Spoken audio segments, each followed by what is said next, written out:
So the last video that's talked about two keywords, break and continue, which we use in loop a lot. So the break and continue, they are both a keywords, provide additional control in a loop. When you're using the break keyword, that we're already in the switch statement. That means you see each cases, we do that, when we got that case, we just break from that switch. So then we don't need to test all the switch.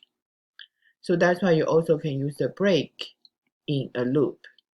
So that means when in a loop, no matter for loop or while loop, when we see the break, they just immediately terminate the loop.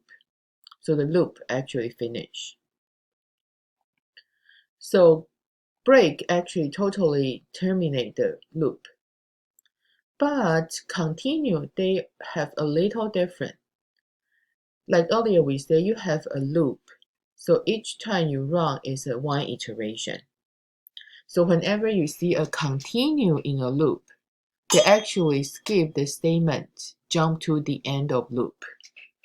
On the other hand, that means they skip one iteration. They go to the end of loop. Then we still come back to check the condition. If condition is true, so we continue to go back. So that's why the next one will give you two examples about the break and the continue. The first example actually calculate the sum for consecutive integer from 1 to 20. But if they reach the total greater than 100, we finish. So on the other hand, when the sum reach 100, we should totally finish the loop. So we should use break. Okay. So you can see here, that's the test break. I also give you the demo file you should run. So here it's easier, we can show you what happened. So you see you have sum equal to 0, number start from 0, while number less than 20. We increment number, we add the number to the sum. But if the sum greater or equal to 100, okay, you see we break. So when you break, no matter the condition is true or false, they just right away go out. Okay, so that's why here you have result like that. So this one you can test the program we have in Eclipse. Okay, so that's the break example. If you want, you can change your sum to other thing.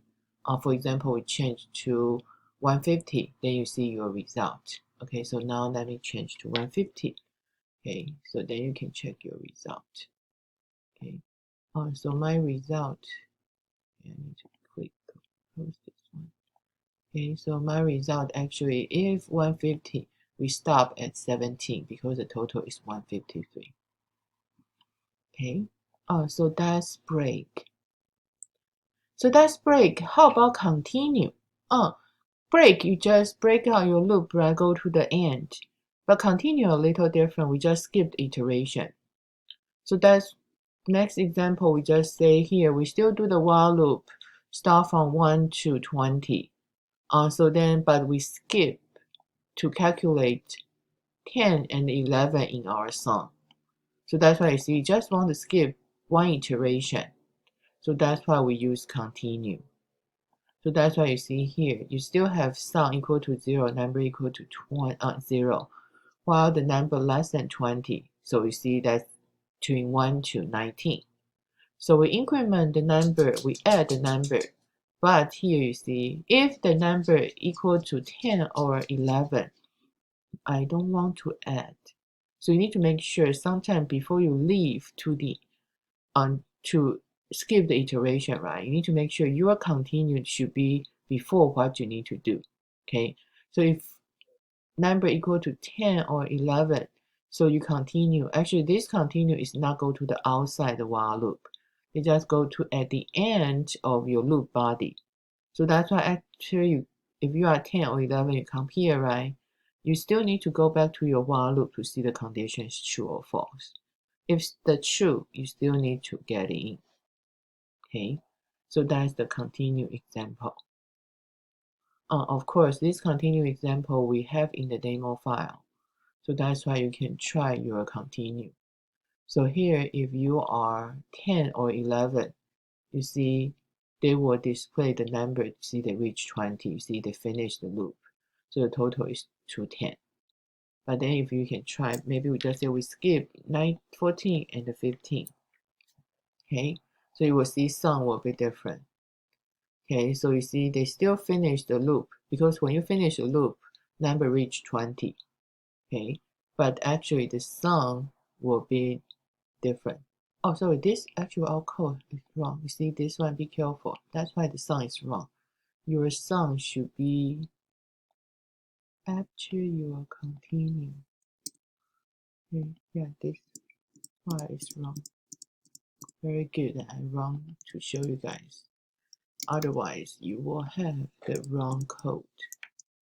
Okay, so I will update the code from our canvas. So we try again. You see here. So that's why earlier 210 is wrong.